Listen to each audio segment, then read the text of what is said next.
หรือจะเอาแสป่ะ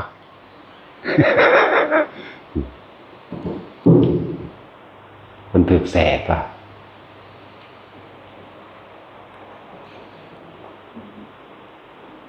ทั้งใดเป็นหัวทั้งใดพี่เนาะ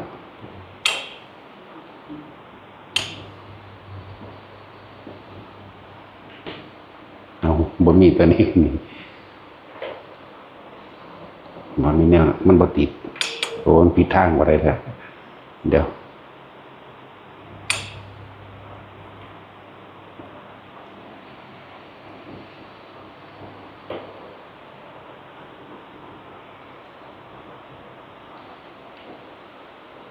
คือยานอวกาศเนาะ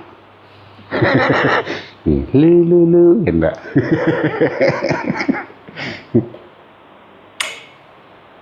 อยากได้ปะหรืออยากได้แสเอาละวันนี้เอาเลยมาจื้อไว้ทำตามหน้าที่ตัว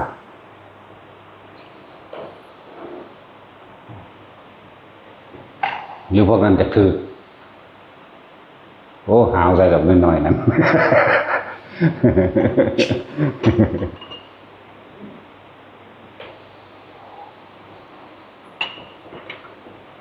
ล่างบอยจากล่องถือแสงพอจะเตี้ยบ่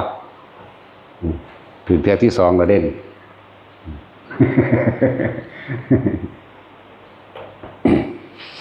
แล้วเลี้ยวเบื้องนี้หน่อยแต่เขาคิดว่าเป็นลูกเข้ามันเป็นแต่ละตนบ่ล่ะแมนเพิ่นแต่ละตน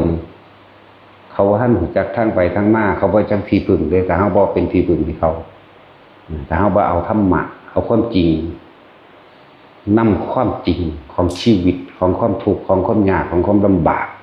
หาอยู่หากินของความที่ดิ้นรนขวนขวายไปตามกิเลสตามหาเจ้าของเองสื่อสารให้เขาเข้าใจอธิบายเขาเข้าใจชีวิตเป็นทุกข์แบบใดแล้วก็โทษของความเห็นแก่ตัวเป็นแบบใดโทษ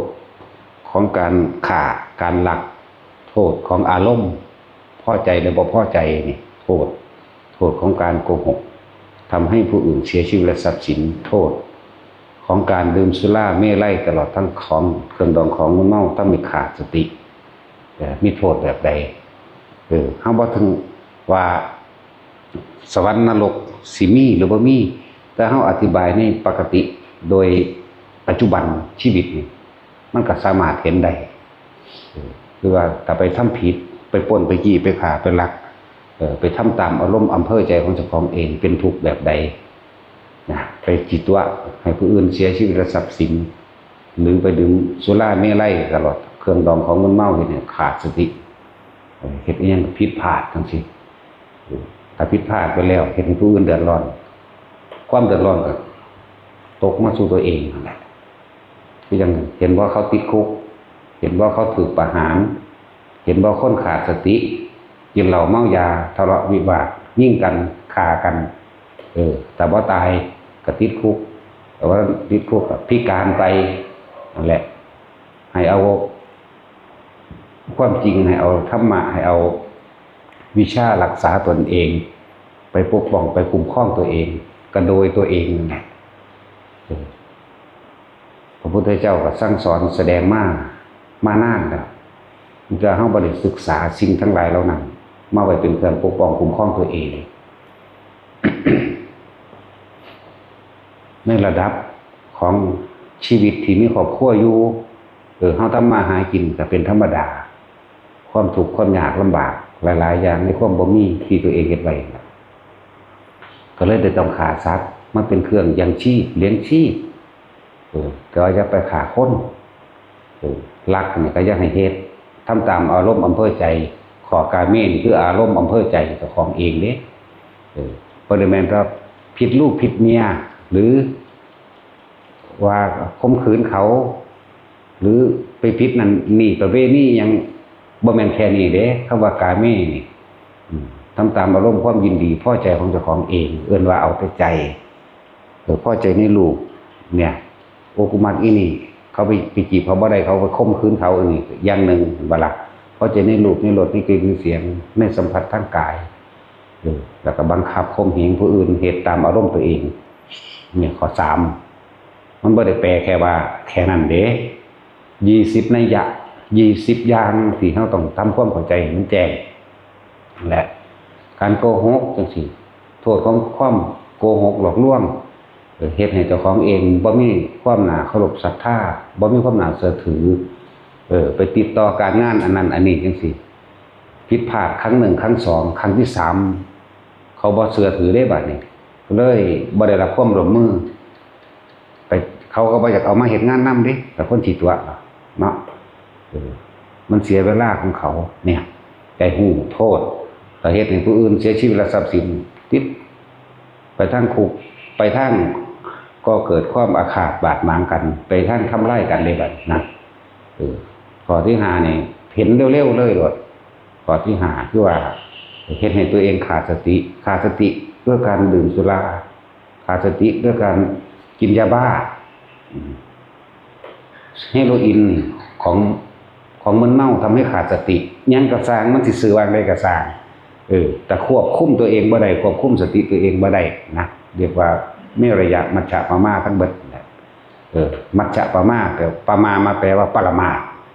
ทำให้ขาดสติเกิดความประมาทแล้วเมามาแล้วจากว่ายังก็ว่าจะเต้นก็เต้นจากฟ้อนก็ฟ้อนว่าจากให้ก็ให้เด้หัวก็หัวเด้อยากบ่เกรงใจไผอยากเปิดเพลงดังๆอยากห้องอยากแทะเล่มล้นล้านกับไผก็ได้อยากล่ามกกับไผก็ได้แบ่งสั่นแล้วบัดนี้ถ้ากินอีหยังนั่นนี่ประเภทกินหิวอยากไปลักของไผมากินก็ลักนะอยากไปฆ่าสัตว์มาเป็นกับแก้วสุราจังซี่ก็เฮ็ดเด้เลยผิดเบิดเลยทั้ง5นั่นแหละบัดนี้นั่นแหละแต่เฮาก็นำความจริงอันนี้คือโทษอันนี้คือประโยชน์ให้กับลูกหลานเฮาเองถ้าหากเขาสิ่งที่ดีที่สุดสำหรับคนที่เฮาฮักก็คือธรรมะด้านการครองชีพดำรงชีวิตโดยการเป็นคนขยันซะซื่อสัตย์ซะประหยัดอดทนซะจะคบคนพาลจะเป็นพาลเสียเองมีความอดมีความทนมีความเพียรซะแล้วก็ให้เห็นความจริงในการใส่ชีวิตนะบอกไปทุกคนใส่ชีวิตเกิดมาหาอยู่หากินไปแค่ตายนี่เดี๋ยว ทีนี้ก็เพิ่นก็สอนเฮาอยู่ตัวว่าใส่ชีวิตพอประมาณปานกลางมัชฌิมาเป็นจังซั่นนำสิ่งที่ดีที่สุดให้กับลูกหลานนำสิ่งที่ดีที่สุดให้กับญาติพี่น้องนำสิ่งที่ดีที่สุดให้กับหมู่พวกกัลยาณมิตรทั้งนั้นโดยเอาธรรมะคือสิ่งที่ดีที่สุดถ้าเข้าใจว่ายศถาบรรดาศักดิ์อำนาจยศถาบรรดาศักดิ์อำนาจตลอดทั้งทรัพย์สินและเงินทองดีที่สุดแล้วคนทั้งโลกมันสิเข้าใจสำนันคือคนที่บ่เห็นความจริงสิเข้าใจสำนันรวยมีเขาเอิ้นว่ามีบารมีโดดเด้มันบ่ได้เกี่ยวกันเด้ตรงนั้นว่าเฮาบ่ทันได้เอิ้นเด้จักแค่รวยพระเจ้าพระพุทธเจ้าก็เอาทรัพย์สมบัติสิ่งทั้งหลายเหล่านี้ให้พระราหุลนำตัวพุ่นเพิ่นเล่งคือจังพระราหุลเนี่ยถ้าสิพูดถึงว่าความรักเพิ่นก็รักสูงสุดเพิ่นฮักพระราหุลก็ฮักสูงสุดฮักพระนางพิมพาก็สูงสุดพ่อแม่ก็สูงสุดญาติสนิทมิตรสหายก็สูงสุดเอาไปมาเลยฮักทุกคนสูงสุดทุกคนเลยเด้เทวทัตก็ฮักสูงสุดเด้เพิ่นห้ามเทวทัตนี่สูงสุดกว่าหมู่เลยในการห้ามเทวทัตบ่ให้ทำเฮ็ดสงฆ์แตกแยกมั่งบ่ให้คิดผิดนั่นน่ะห้ามหลายกว่าหมู่ธรรมดาแล้วพระพุทธเจ้าบ่ห้ามผู้ใดถึง3ครั้ง2ครั้งครั้งที่3ไม่มีไอ้ห้ามเทวทัตนี่อยาก16ครั้งพอดีก็แสดงว่าฮักสูงสุดคือกันนะ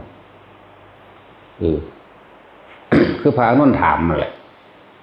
ว่าพระพุทธเจ้าข้า ระหว่างพระราหุลกับเทวทัตผู้พยายามจะทำลายพระองค์มาตลอดพระองค์นั้นปันใจให้กับใครมากที่สุดบ่มีการปันใจเรารักสูงสุดเสมอกันป้าตัวมันธรรมดาดิเนาะเสมอกันไหมมันสั้นเดียวจังว่าสิ่งที่มีค่าสูงสุดก็คือธรรมะเด้อบ่แม่นแนวอื่นถ้าเข้าใจความจริงของชีวิตได้แล้วแล้วก็เป็นไปตามสัมมาทิฏฐิได้แล้วมีความเห็นถูกต้องตามความเป็นจริงความเชื่อกับความจริงยิงคนละอย่างนั่นแหละจังว่าเฮาต้องเฝ้าแสดงแล้วแสดงอีกพูดแล้วพูดอีกเรื่องสัมมาทิฏฐิทิฏฐิแปลว่าความเห็นแปลว่าความคิดเห็นสัมมาคือถูกต้องตามความเป็นจริงโดยธรรมชาติว่าจะเป็นเรื่องของกรรมคือการกระทำอันเป็นของใหญ่กว่าหมู่เลยเป็นต้นเหตุผลกรรมก็คือจิตเจตนานั่นเองคือความคิดนั่นแหละคิดโดยมีอารมณ์บ่นี่นะนั่นแหละถ้าเฮาความคิดถูกต้องตามความเป็นจริงแล้วสัตว์โลกเป็นไปตามกรรมผู้ใดคิดแนวใดก็สิว่านั่นน่ะคิดแบบนั้นเฮ็ดแบบนั้นเบาแบบนั้นแต่ว่าฮู้จักบ่ว่าอันนี้เป็นโทษอันนี้เป็นประโยชน์นี่บัดนี้ฮู้จักแล้วอันนี้เป็นโทษโทษทั้งโลกนี้และโลกหน้ามันก็ถอยออกมาตัวประโยชน์กับประโยชน์ทั้งโลกนี้และโลกหน้าก็ถอยออกมาเหมือนกันจังว่าเฝ้าพยายามนำความจริงนำธรรมะอันนี้แหละออกแสดงทุกคนเฮาบ่สร้างไผจักคนเด้หักหมดทุกคนเลยเสมอกันเลยแต่ท่านก็ไปขาดกันตัวเนาะซั่นแล้วแต่ว่าแต่ละคนสิรู้จักรักตัวเองหรือไม่พระนางมาริกาพระเจ้าประเสนผัวเพิ่นถามว่าน้องหญิงในโลกนี้เธอรักใครมากที่สุดรักตัวเองเจ้าข้าเพิ่นว่าศูนย์ปึ้งขึ้นมาใส่เขามันธรรมดาบ่ศูนย์ใส่เขาเด้อยากให้เขาบอกว่ารักท่านพี่นั่นแหละเจ้าข้าอยากให้ว่าจังซี่แต่ว่าเพิ่นมีเหตุผลโดยเพิ่นเข้าธรรมะก่อนพระเจ้าประเสนนั่นเด้ถึงแม้ว่าเพิ่นสิเป็นแค่ว่าลูกสาวคนปลูกดอกไม้ให้พระราชาบ่แม่นดอกไม้ขายปลูกดอกไม้ขายเฝ้าสวนดอกไม้ให้เศรษฐีมีหน้าที่นั้นศูนย์โมโหขึ้นวึดๆเลยล่ะแต่ว่าด้วยความเรามีความดีหลายพูนล่ะความดีแต่สมัยเป็นลบกันกับหลานคืออาชาติศัตรูพัดกันแพ้พัดกันชนะมื้อนั้นแพ้แล้วก็พากันเล่นหนีออกมาหยิบโลยนอนหลับอยู่ในสวนดอกไม้เขานั่นแหละเพิ่นก็ท่านนี่ก็หึ่มเพลงห้ำเพลงมาถึงนั่งมาริการ้องเพลงนั่นแหละร้องเพลงไปเพิ่นเมื่อขึ้นมาเพิ่นก็แอบเบิ่งแอบฟังเพลงมันม่วนพี่จริงๆเพลงมันบ่ม่วนปานใดดอกแต่ว่าคนมันงามมาจากว่าล่ะคนมันงามมักคนงามก็ตามความเป็นจริงตัวเพิ่นก็มักคนงามตัวเนาะแท็กซี่มึงก็มักเมียมึงงามมึงก็มักตัวเนาะมาถามกูว่าขี้เกียจหาวเลยแกกูกับกูว่างามเป็นจังไดกัน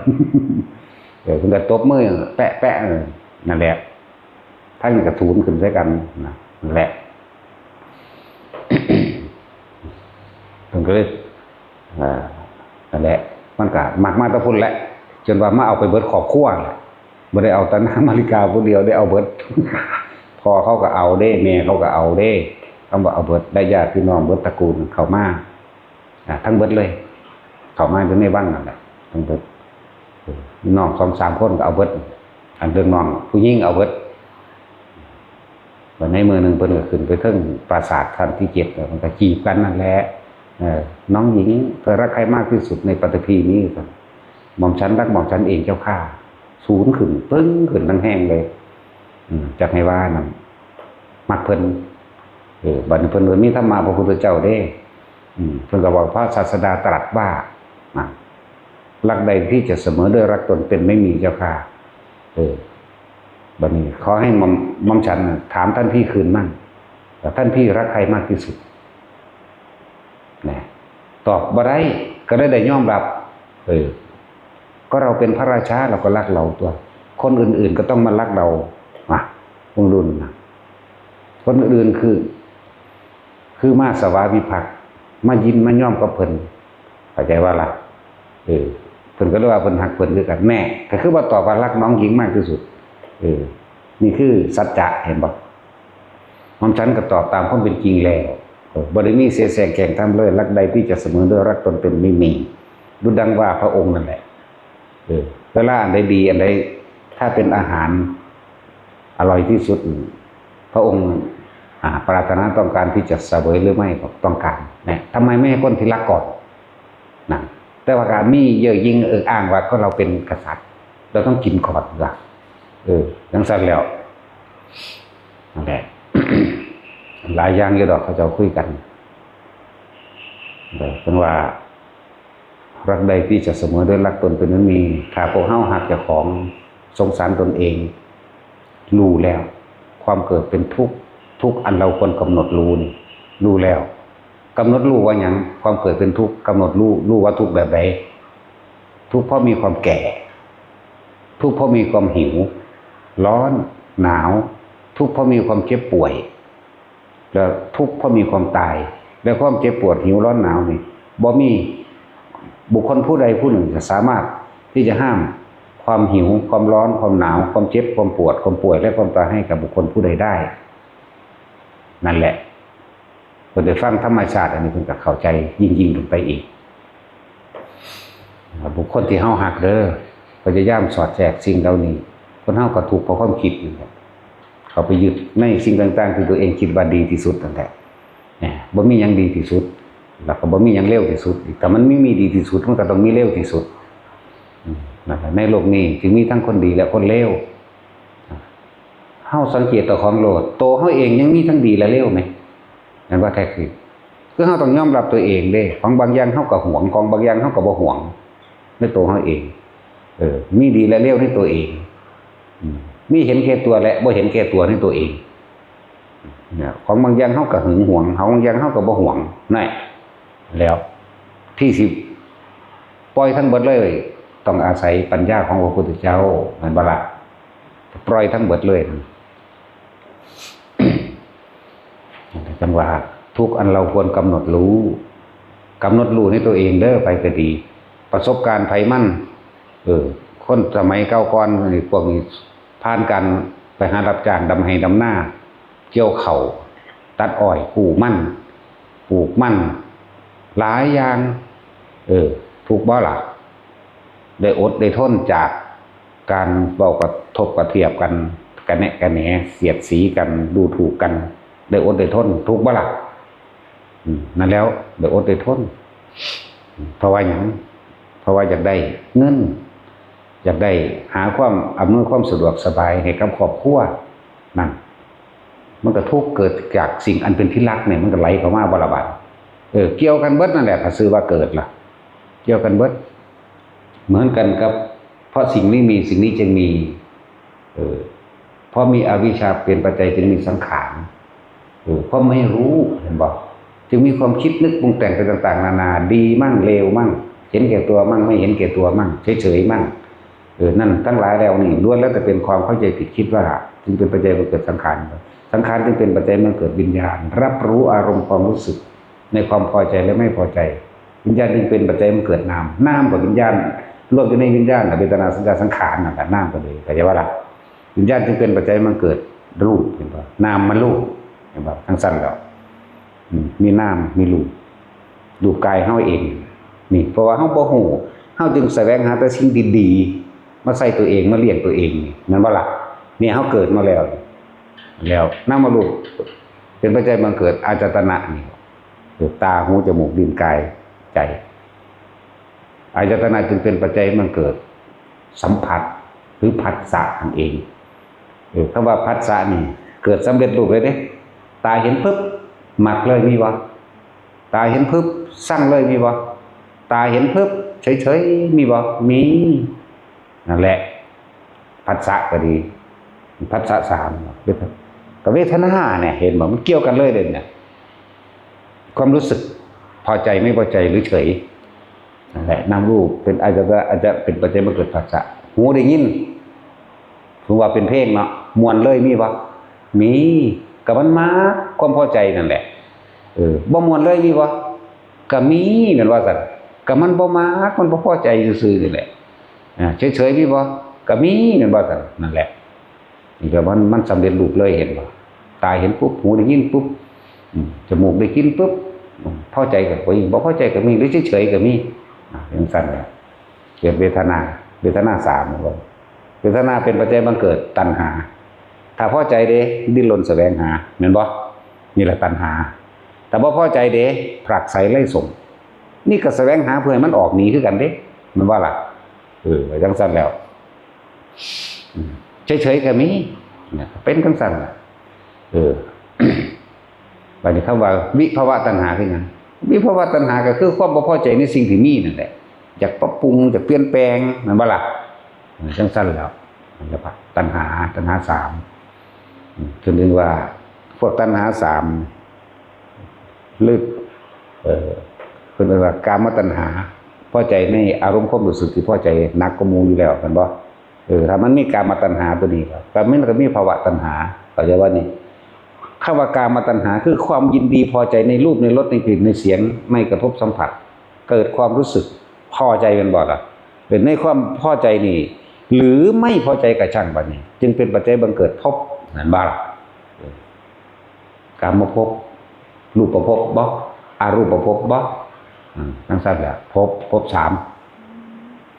ภพจึงเป็นปัจจัยบังเกิดอุปาทานคือความยึดมั่นถือมั่นยึดในความเห็นกับของเป็นใหญ่ที่หนึ่งจึงเรียกว่าทิฏฐุปาทานศีลพุทธาภานจากสิ่งที่ได้ยินได้ฟังได้รู้ได้เห็นได้เป็นมาอาจจะบ่นี่กามปทานเนี่ยอารมณ์ความพอใจในรูปรสกลิ่นเสียงคือเก่ามันมาม่วนอยู่คือเก่านี่แล้วก็อัตตวัตถุปทานนั่นแหละคืออัตตาตัวตนแท้ๆของตัวเองเข้าใจว่านี่จึงเรียกว่าอัตตาคือตัวตนวาทุที่แสดงออกทั้งปากวาทุวาทะนั่นแหละวัตถุก็เลยคำเว้าแสดงคำเว้าออกโดยความเห็นเจ้าของจากการได้ยินได้ฟังได้เป็นจากอารมณ์ที่พอใจนี่นั่นแหละที่จริงมันเป็นก้อนเดียวกันเด้เข้าใจเด้อมันเป็นก้อนถ้ำเดียวกันเป็นก้อนใจเดียวกันเป็นความรู้สึกเดียวกันเกิดปุ๊บขึ้นพร้อมกันนาแล้วจึงเรียกว่าอุปทาน4นี่แหละอุปทานเป็นปัจจัยมันเกิดอย่างบัดนี้ภพความรู้สึกแหละเนื่องจากว่านี่เป็นปัจจัยบังเกิดภพกามภพรูปภพอรูปภพมันก็ไปหันคือเขาอยู่ไหมนั่นว่าล่ะทั้งเสร็จแล้วภพจึงเป็นปัจจัยบังเกิดชาติแปลว่าเกิดขึ้นแล้วได้ชาตินะแปลว่าเกิดเห็นว่าเขาเขียนไว้น้ำมองคนตายชาตะเนี่ยวันที่เท่านี้เดือนนี้พศนี้มรณะที่เท่านี้เนาะกันแล้วคำว่าอวิชชาเป็นปัจจัยบังเกิดสังขารเป็นปัจจัยบังเกิดวิญญาณเป็นปัจจัยบังเกิดนามรูปเป็นปัจจัยเกิดอายตนะเป็นปัจจัยเกิดผัสสะเป็นปัจจัยเกิดเวทนาเป็นปัจจัยเกิดตัณหาเป็นปัจจัยบังเกิดอุปาทานเป็นปัจจัยบังเกิดภพเป็นปัจจัยบังเกิดชาติเป็นปัจจัยบังเกิดชราและมรณะโศกปริเทวทุกข์ต่างๆทั้งหลายเหล่านี้ย่อมบังเกิดอาศัยซึ่งกันและกันพร้อมกันเข้าใจว่านี่เกิดพร้อมกันได้นี่อันบอกมาเงาๆใน12อย่างหรือสิแตกกระแหนงออกไปอย่าง120นัยยะเด้ที่ให้มานี่พร้อมกันทีเดียวพึบเด้อย่างเช่นว่าเห็นปั๊บสั้นปั๊บที่จริงคำว่าปฏิจจสมุปบาทตัวเดียวนี่พร้อมกันพึบเด้เข้าใจว่านี่ที่แยกมานี่นั่นคือความละเอียดความไวของความคิดความไวเขาไม่รู้ของความคิดว่าสันอวิชชาเป็นปัจจัยบังเกิดสังขารความคิดเรียกว่านี่คิดดีคิดเลวทั้งสองดีทั้งสองเลวแปลว่าความเข้าใจผิดคิดว่าจะว่าเนยใช้พิสังขาร3ปุญญาพิสังขารคิดดีอปุญญาพิสังขารคิดเลวเนยใช้พิสังขารความเข้าใจผิดคิดว่าคำว่าความจริงมันแตกเป็นเนยยะออกมาอีกก่อนคิดว่าอยู่นี่เพราะมันเป็นนิพพานแล้วจบแล้วสบายที่สุดแล้วนี่ก็คิดผิดเป็นบ่อรูปภพก็คิดผิดเป็นบ่ว่าเป็นที่สุดแล้วมันบ่อันนั้นแหละมันบ่แม่นแปลในยะเดียวเด้อในหนังสือเพิ่นแปลไว้ว่าความเข้าใจผิดคิดว่าเข้าสู่ภพหรืออรูปภพแล้วเป็นที่สุดแห่งทุกข์แต่ว่าเฮาขยายให้อีกเพิ่นขยายให้แค่ในยะเดียวเฮายังให้อีกบักหลายให้ทุกคนเข้าใจ บางคนก็ง่มอยู่ในแนวนี้อยู่นะเอิ้นว่าง่มอยู่ในหลักสูตรเนาะง่มอยู่ในตัวนี้อยู่แต่ประสบการณ์จริงฟึบเขาซื้อความรู้สึกโลดเข้าใจว่านี่คือของจริงนี่เห็นปั๊บสั่งปั๊บ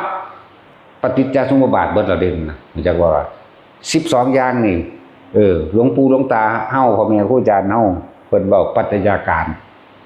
เหตุและปัจจัยทั้งหลายให้สัตว์ทั้งหลายเวียนว่ายตายเกิดเพิ่นเอิ้นปัจจัยการอีปุมันเพิ่นเว้าปัจจัยการอีพญบัวเฮาก็เอิ้นปัจจัยการซื่อแล้วภาษาบาลีเรียกปฏิจจสมุปปานธรรมนะบ่12อย่าง12หมวด12อาการว่าซั่นที่จริงพรึบเดียวเลยเด้นั่นแหละผู้ใดเข้าใจเลยทำความเข้าใจกำหนดรู้สาเหตุแห่งความทุกข์ละนี่จากบ่นี่ให้อีกนัยยะหนึ่งว่าเป็นสมุทัยสมุแปลว่าสาเหตุไทัยคือใจมันจะไทัยบ่เด้อแปลว่าใจสมุทัยทุกสิ่งทุกอย่างเกิดจากใจนั่นแหละใจเป็นใหญ่ใจเป็นประธานเกิดจากใจนี่ทุกข์ก็เราควรกำหนดรู้สาเหตุแห่งทุกข์นี่แหละคือสมุทัยกับอธิบายเรื่องปฏิจจสมุปบาทนี่เองแต่ว่าล่ะเพราะฉะนั้นแล้วถ้าเฮาหยุดคิดได้เด้มันก็นิโรธทั้งตัวอันตัวนิโรธบ่ได้อธิบายหลายดีถ้าคำว่าดับมันดับเย็นไปเลยนี่นะคำว่าดับผู้ใดหยุดคิดได้ผู้นั้นก็นิโรธทั้งตัวแต่ว่าล่ะเพราะฉะนั้นแล้วส่วนวิธีการฝึกของแบบมรรคมีองค์8แน่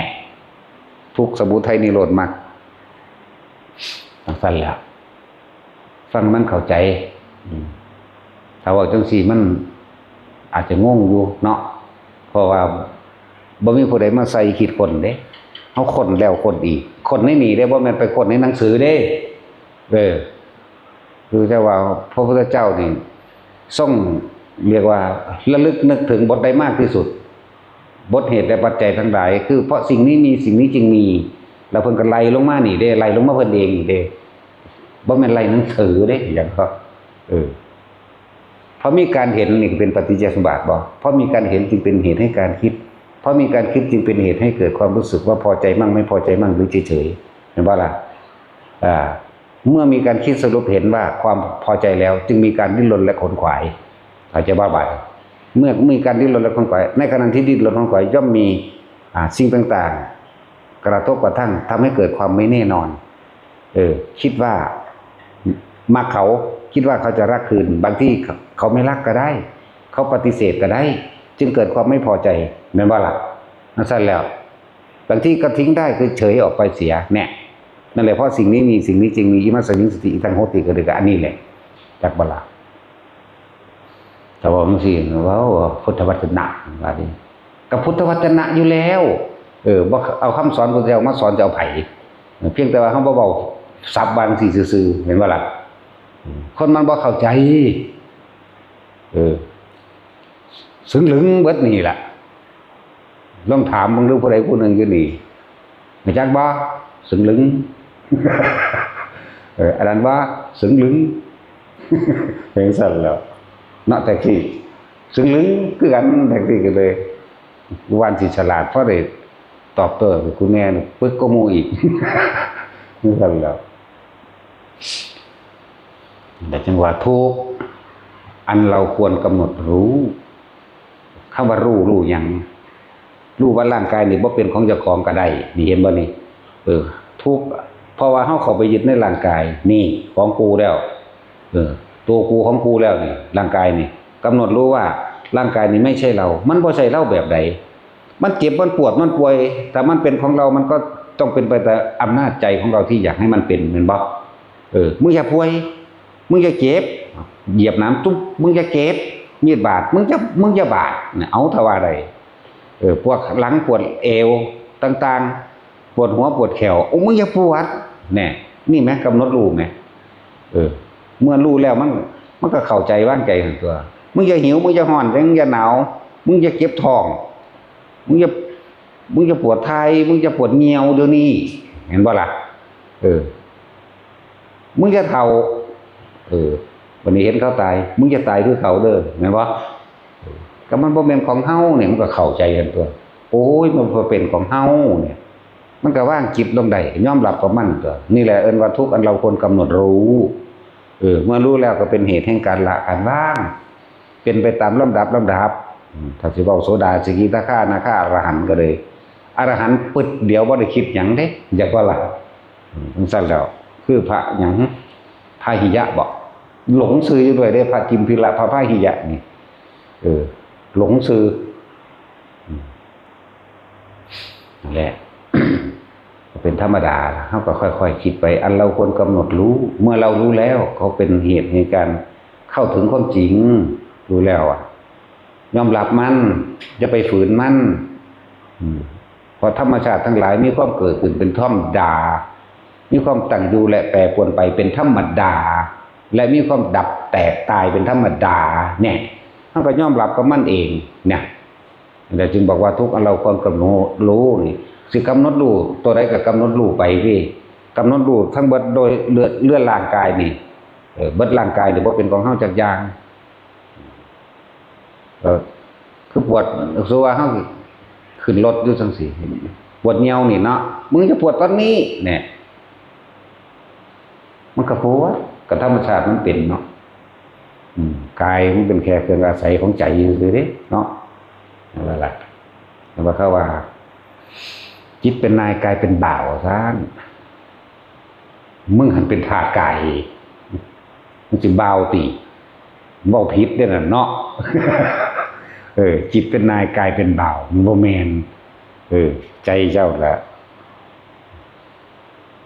เป็นธาตุร่างกายหาแต่แนวมาบำรุงบำเรอมันให้มันอ้วนให้มันพี่ให้มันขาวให้มันบ่เฒ่าแม่นบ่สัตว์ยังแสบๆก็ซื้อมาให้สแตกว่าซั่นมันบ่ได้ฟังความเด้ล่ะมึงจะเฒ่าแม่นี่ซื้อไม่กินแล้วนี่เนาะเฒ่าคือเขานั่นบัดจังซั่นแหละนี่แหละอันทุกข์อันเราควรกำหนดรู้เพราะเฮาเข้าไปยึดเฮาก็เลยรู้สึกกระวนกระวายร้อนรนเลยทุกข์นั่นแหละ ถ้ากำหนดแล้วบัดทุกข์เมื่อเฮากำหนดแล้วทุกข์เป็นอันว่าเราได้รู้แล้วก็บัดรู้แล้วก็คือยอมรับเด้บ่ไปอดโอยกับมันรู้แล้วก็อยู่กับปัจจุบันกับมันให้ได้ก็เท่านั้นแล้วมันใจจังได๋ก็สร้างก็เดินทางไปตายอยู่แล้วนี่เนาะบ่มีผู้ใดใหญ่หรอกอยู่ดีมีแต่ตายเบิดนี่แหละเรียกว่าล่ะซั่นแล้วทุกเฮาละอันเราควรกำหนดรู้ทุกอันเราได้รู้แล้วเห็นบ่ซั่นก็แต่ดูแล้วก็ต้องยอมรับมัน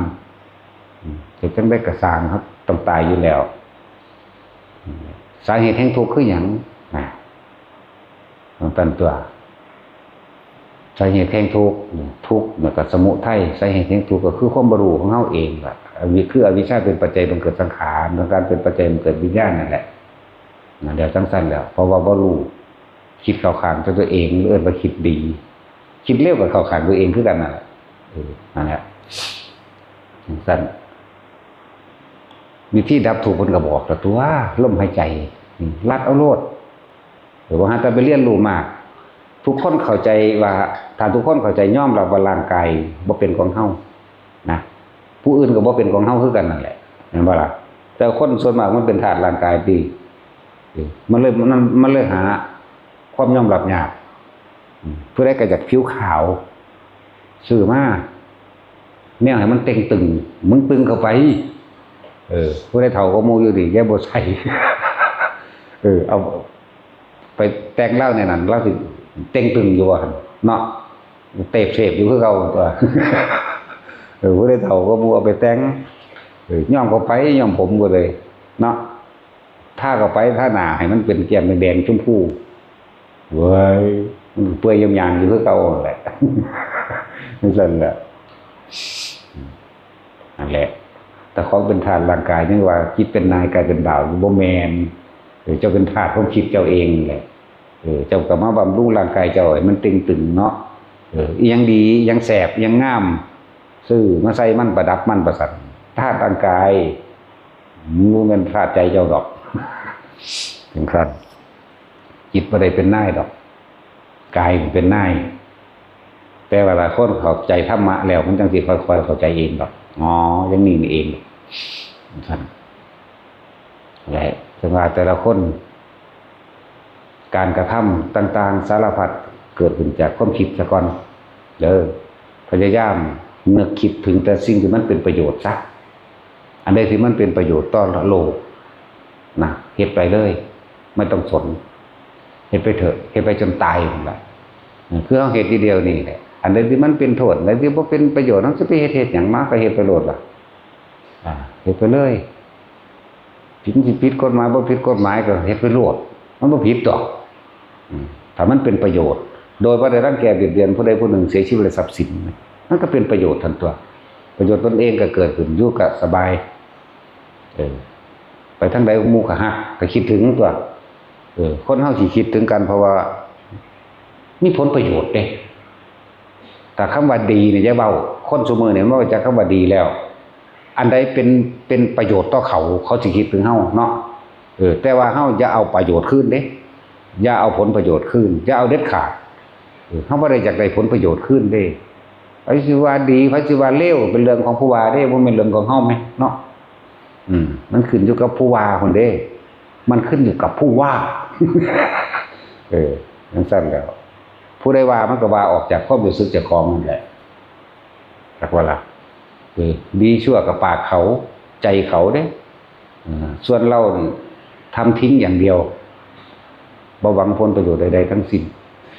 แต่คือเฮ็ดแบบบ่ห่วงเลยบ่ห่วงเอาดีบ่ห่วงเอาเลวแต่บ่ห่วงเอาดีมันก็บ่ห่วงเอาเลวเท่านั้นแหละผู้ใดสิว่าดีก็เป็นเรื่องของผู้นั้นอารมณ์ผู้นั้นใครสิว่าบ่ดีก็อารมณ์ผู้นั้นน่ะทำไปเถอะแต่อย่าทำเพื่อตนถ้าทำเพื่อตนก็มันสิหวังผลตอบแทนแม่นบ่ล่ะถ้าหวังผลตอบแทนเจ้าก็ไปเกิดเอาคือเก่าตัวเกิดเอาเจ้าก็สิทุกข์เอาคือเก่านั่นแหละทุกข์คือเก่าทุกข์เป็นหยังเกิดเป็นหยังมันก็ทุกข์ทั้งนั้นแหละเป็นหยังก็ทุกข์แต่เจ้าไปรับเอาหรอกแม่นบ่นั่นแหละจึงบอกว่าแต่ละคนเวลาให้ทานก็จะไปหวังผลในทานจะไปคิดว่าสิแลกนั่นได้นี่เอานั่นเป็นนี่ไปเป็นหยังมันก็ทุกข์คือเก่ามันก็ไปเกิดขึ้นชื่อว่าความเกิดฟังคำเดียวนี่กินขาดแล้วเด้เฮาเข้าใจแต่คำแรกแล้วเด้แม้ความเกิดก็เป็นทุกข์เป็นหยังก็ทุกข์เบิดตัวว่าแต่ว่าแม้ความเกิดเป็นทุกข์ก็เฮากำหนดรู้มันล่ะไงเนาะเทวดาคิดว่ามันบ่ทุกข์บ่อินพรหมมันบ่ทุกข์บ่ทุกข์เบิดหม่องบ่ทุกข์มีหม่องเดียวคือบ่เกิดจังซั่นแล้วถ้าบ่จะเกิดก็จะคิดตัวเนาะแล้วหาวิธีหยุดเอาเองตัวเพิ่นสอนเฮาหรือไงพระพุทธเจ้าสอนเฮามาพอแห้งอ่ะเด้อานาปานสติได้เป็นที่หนึ่งเลยกรรมฐาน40อย่างนั่นนอกนั้นนองมันเบิดอานาปานสติเป็นที่หนึ่งจักว่าล่ะโดยอาศัยสติปัฏฐาน4กายเวทนาจิตธรรมคือสิ่งทั้งหลายทั้งปวงมีความเกิดเป็นธรรมดามีความแตกดับเป็นธรรมดาแม้คำว่าธรรมมันจะไปคือพวกเขาถามมาทำคืออะไรถามหาแม่มึงบอกเนาะกูบอกสูมือจะไม่มาถามกูเลยกูบอกรู้จัก จังแล้วทำคือกูไม่รู้จักจังสั่นเลยก็แล้วกันจ้ะได้ดูให้มันเหนือกรรมให้ได้เด้อจักว่าล่ะเหนือกรรมบ่มีเจตนาแล้วล่ะแต่เหนือกรรมจักว่าล่ะห้ามทำแต่สิ่งที่ดีอย่างเดียวสิ่งที่เป็นประโยชน์สำหรับคนและสัตว์ทั้งมนุษย์และอมนุษย์ว่าร่วมบัดนี้หลายๆคนถ้าฟังติดตามมาเลยสิเข้าใจว่าทั้งมนุษย์และอมนุษย์คือหยังอมนุษย์เดรัจฉานก็ว่าผีเปรตก็ว่าเทวดาอินทร์พรหมก็ว่าเรียกว่าอมนุษย์นั่นซั่นแล้วสัตว์เดรัจฉานต่างๆอมนุษย์เทวดาก็อมนุษย์ก็มันบ่เป็นมนุษย์เลยเฮ็ดไปเถอะเฮ็ดไปซ้ำตายแบบเฮ็ดจังได๋มันก็ตายคือเก่านั่นแหละแต่ว่าอย่าลืม สิ่งใดที่เฮาเฮ็ดด้วยอารมณ์ด้วยเจตนาสิ่งนั้นสิอยู่กับเฮาเหมือนกันกับบุคคลเวลาใดที่เราโกรธเกลียดเครียดแค้นบุคคลผู้ใดผู้หนึ่งอย่าคิดได้ว่า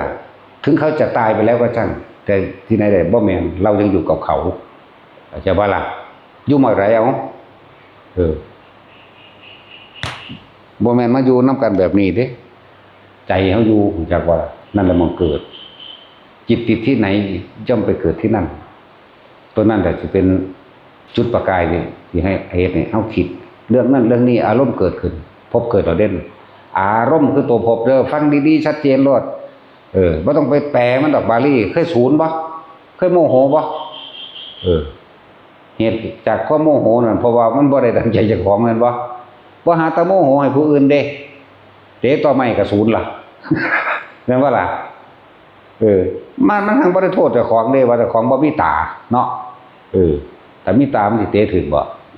ความไม่รู้เรียกว่าล่ะมีตาหรือบ่มีตาบ่เกี่ยวเด้กับความไม่รู้นี่เนาะแต่ว่าแท็กซี่ว่าก็มึงบ่รู้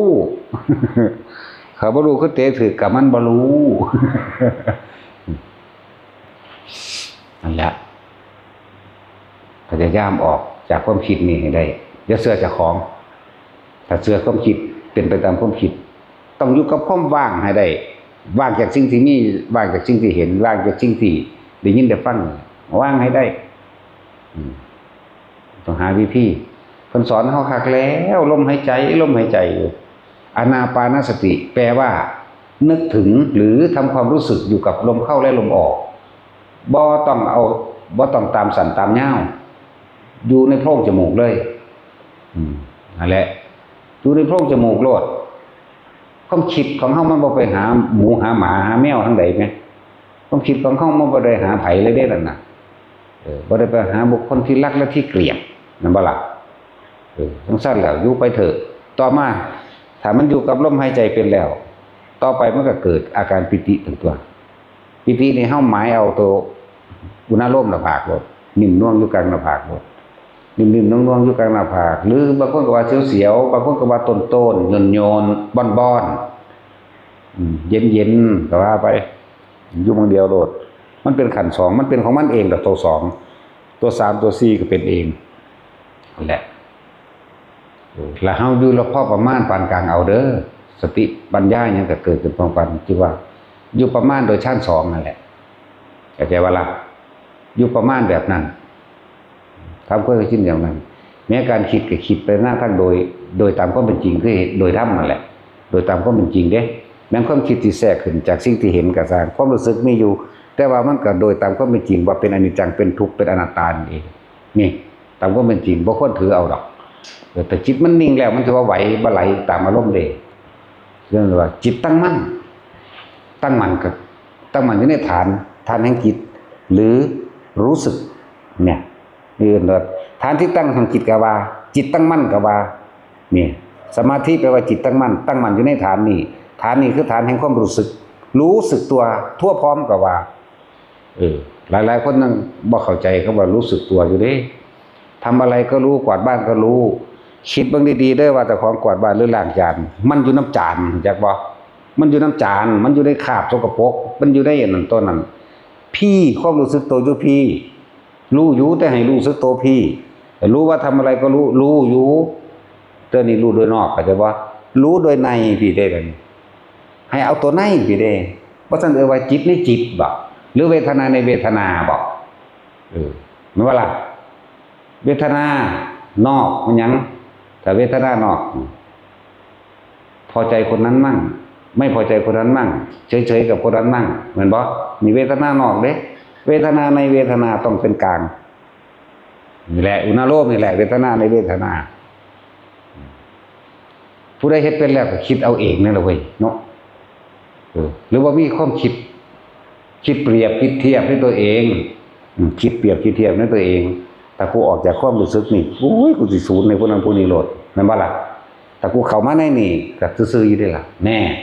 เพราะฉะนั้นว่าเวทนาในเวทนาก็คืออุเบกขานั่นเองเป็นอุเบกขาเวทนาและคำว่าอุเบกขาเวทนาตัวนี้แหละนี่แหละเป็นดุจดังว่าในประตูทวารก็คือตาหูจมูกลิ้นกายทวารความรู้สึกมันมาอยู่นี่แล้วมันสิเฝ้าจับผิดความคิดเจ้าของเองความคิดเจ้าของเองเวลาตาเห็นหูได้ยินเข้าใจบ่นี่จมูกได้กลิ่นลิ้นรสกายสัมผัสร้อนหรือหนาวแนวใดมันสิปึงโอ้ยเดี๋ยวร้อนแมงเดี๋ยวสูนให้ร้อนก็มีเด้เนาะเคยเบิดแหล่อยู่ในศูนย์ให้ร้อนโลกามีเมื่อยเดี๋ยวโอ้ยร้อนหีแมงแหละกูจะธนูยิ่งได้ดวงอาทิตย์ว่าได้เนาะให้มันมืดเจ้าของกำลังมืดเรียกว่าล่ะเจ้าของได้มืดนั่นน่ะก็มีดวงอาทิตย์ที่ได้เฮ็ดงานบ่ สั่นเลยธรรมชาติของมันเปลี่ยนเท่านั้นเลยนี่ครับบ่ว่าแต่ห้าบ่ว่าตั้งแต่มีเหตุอันเกิดจากบุคคลผู้อื่นทำให้โมโหเลยตัวเองโมโหตัวเองก็มีนะแต่ว่าบางครั้งบ่ได้โทษตัวเองเนาะ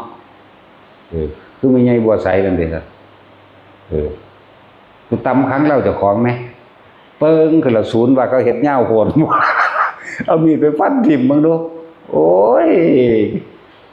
คือว่าหัวต่ำหลายๆก็นั่นน่ะศูนย์บัดนี้เฮายังขนาดเสาเรามันใหญ่ๆเนาะเสาเฮือนมันน่ะเนาะหรือบันไดยางไปเตะปึ๊กบางคนเล็บออกคนเด้ศูนย์ให้บันไดคนเด้บ่ได้ศูนย์ให้เจ้าของ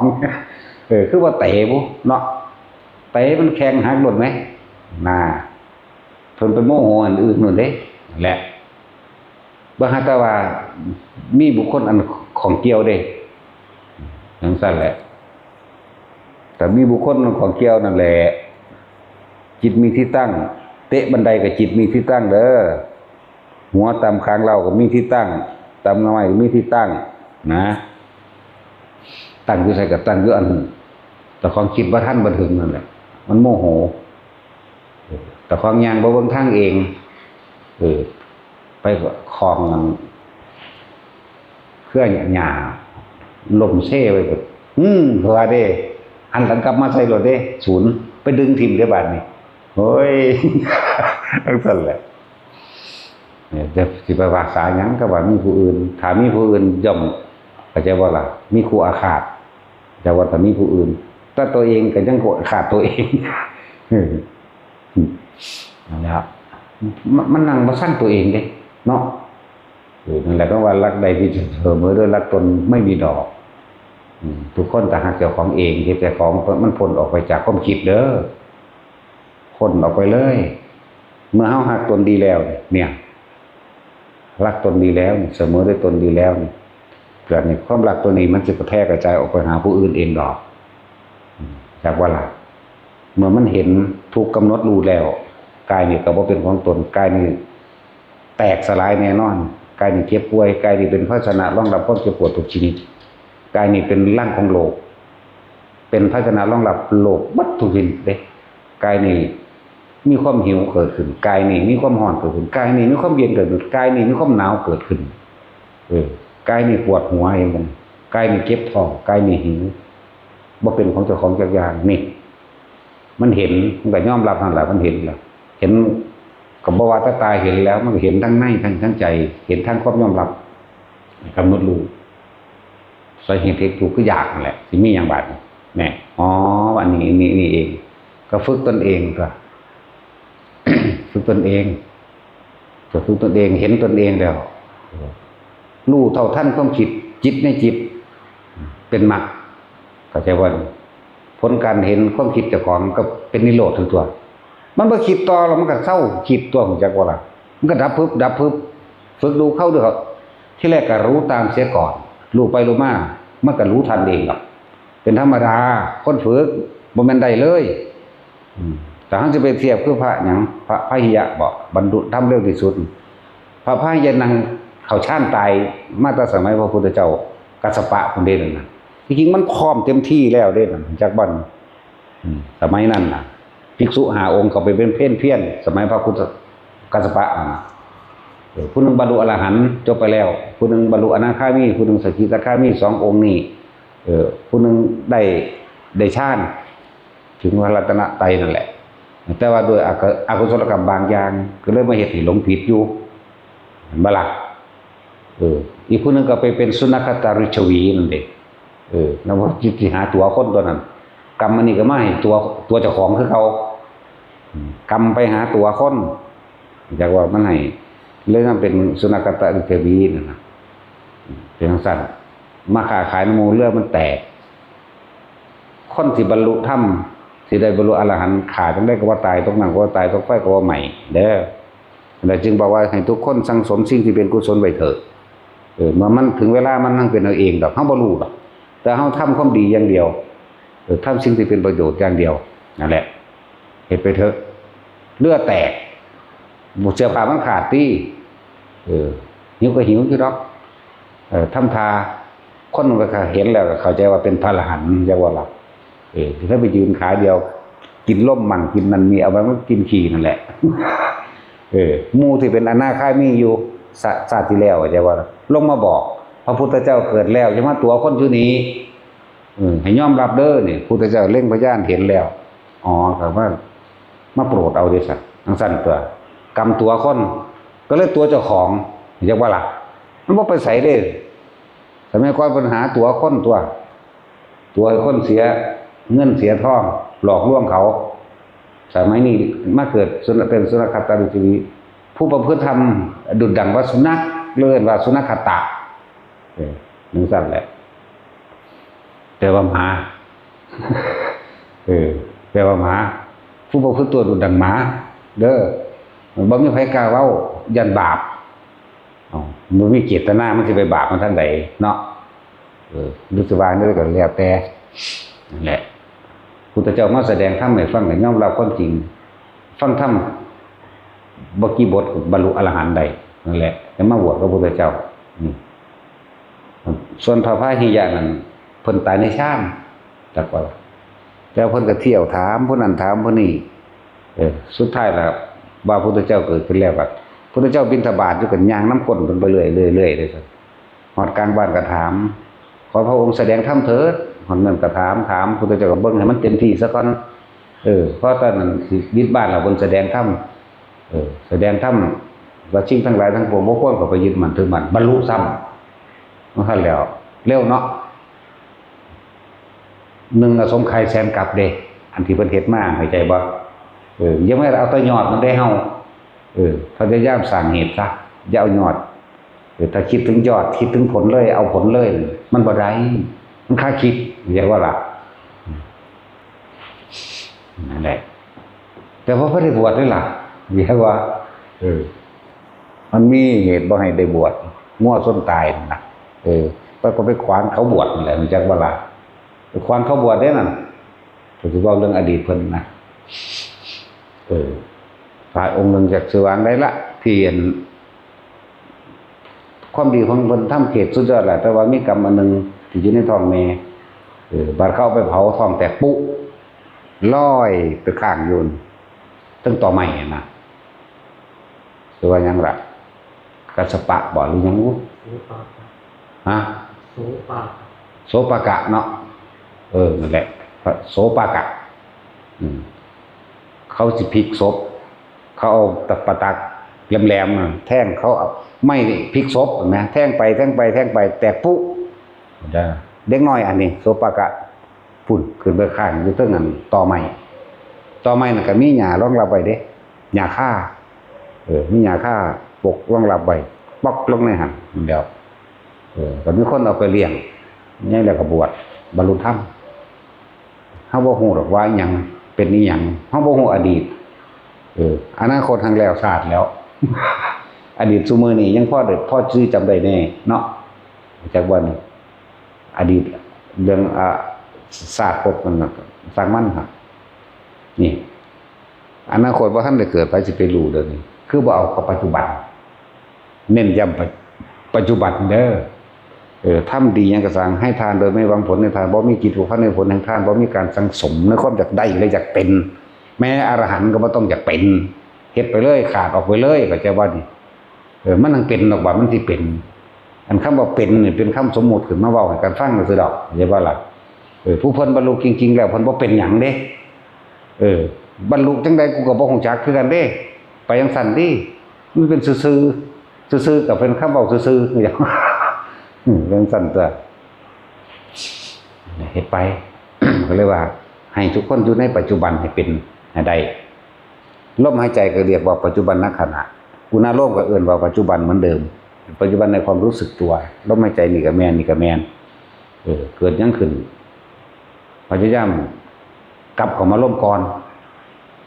ถึงว่าแม่นยังก็สร้างอยู่ในร่มก่อนเด้ออยู่ในร่มก่อนเด้อว่าตลอดบ่ต้องไปนำหยังเข้ามาอีกบ่ต้องนำเรื่องนั้นเรื่องนี้มาเพื่อสิประหารกิเลสดอกแล้วก็บ่ต้องเอากิเลสที่มันมีในตัวของออกดอกอยู่ซื่อๆโลดเข้าใจว่าไม่ต้องเอาเข้าและไม่ต้องเอาออกเข้าใจว่านี่ถ้าเอาออกเป็นอนาคตถ้าเอาเข้าเป็นอดีตเด้คิดเรื่องนั้นเพิ่นนั่นเป็นจังซั่นจังซี่โอ้เพิ่นเฮ็ดจังซี่จังสิบรรลุนั่นมันบ่ล่ะ ให้รู้จักปัจจุบันปัจจุบันคือลมหายใจเข้าออกปัจจุบันคือหูดังปัจจุบันคือความรู้สึกอยู่ในกายของเองเอานี่เด้อเวทนาในเวทนาเนี่ยเอาชัดเจนเลยคืออุเบกขานั่นเอง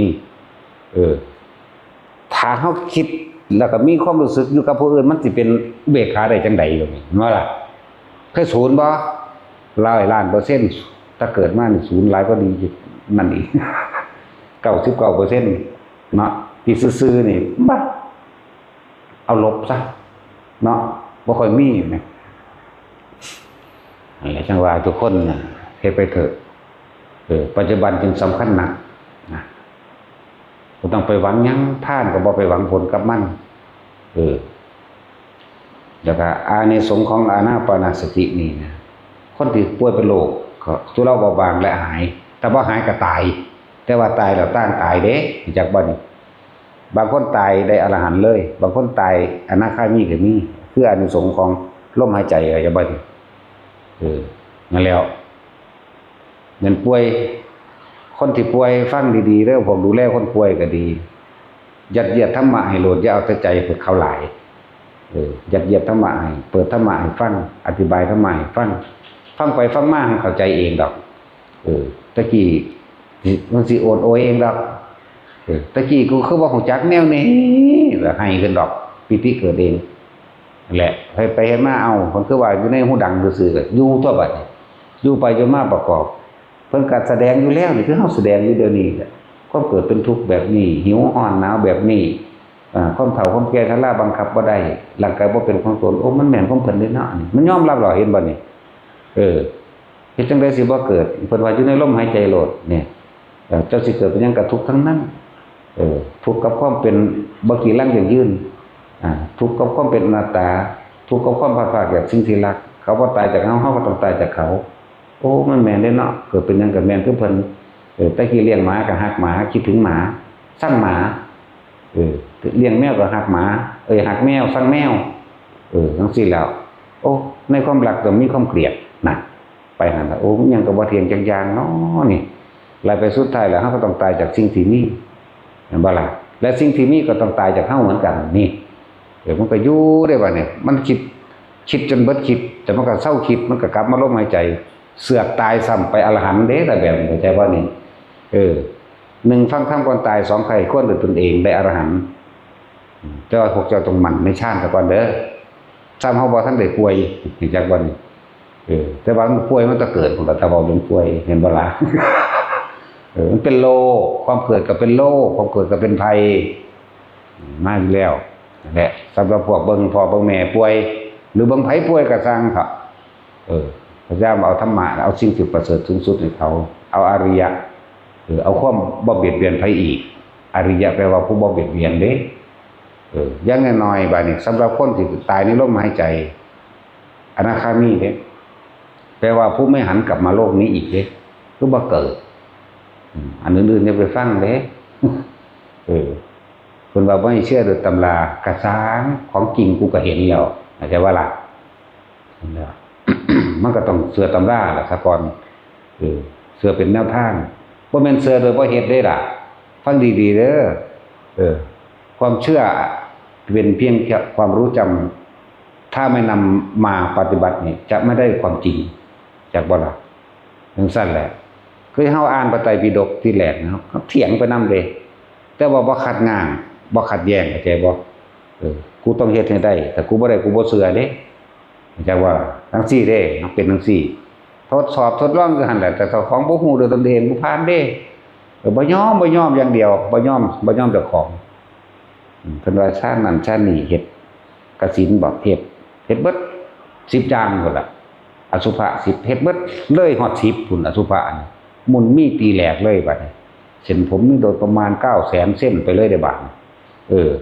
เนื้อนี่มีจักก่อนแท็กซี่มึงเรียนหมอโอ้ยหมาเรากันนั่นเอ็นมีเท่าไหร่เอ็นใหญ่มีเท่าไหร่น้อยมีเท่าไหร่เนาะกระดูกมีจักท่อนจังซั่นแล้วเนื้อมีเท่าไหร่เอาเส้นเลือดมีจักเส้นเนาะบ่รู้เรื่องมันว่าล่ะคุณถามหมอใหญ่ผู้อำนวยการโรงพยาบาล ตอบก็ยังว่าได้เนาะจังซั่นแล้วนั่นแหละกูก็บ่ได้คือกันนั่นแหละกูถามซื่อๆถ้าเขาตอบได้กูก็สิชื่อของเขามาเว้าบ่แม่นเด้อได้เบิดใยในกระดูกมีเท่าใดเขายังบ่รู้หูนี่มันมีตัวรับเสียงเป็นขนๆแล้วละเอียดมาก เป็นขนๆได้ทั้งในหูนี่เป็นโซนิกรับพื้นเสียงนะใจว่าล่ะโอ้โหบอกฝรั่งก็เป็นอุบาทเอาสมทาน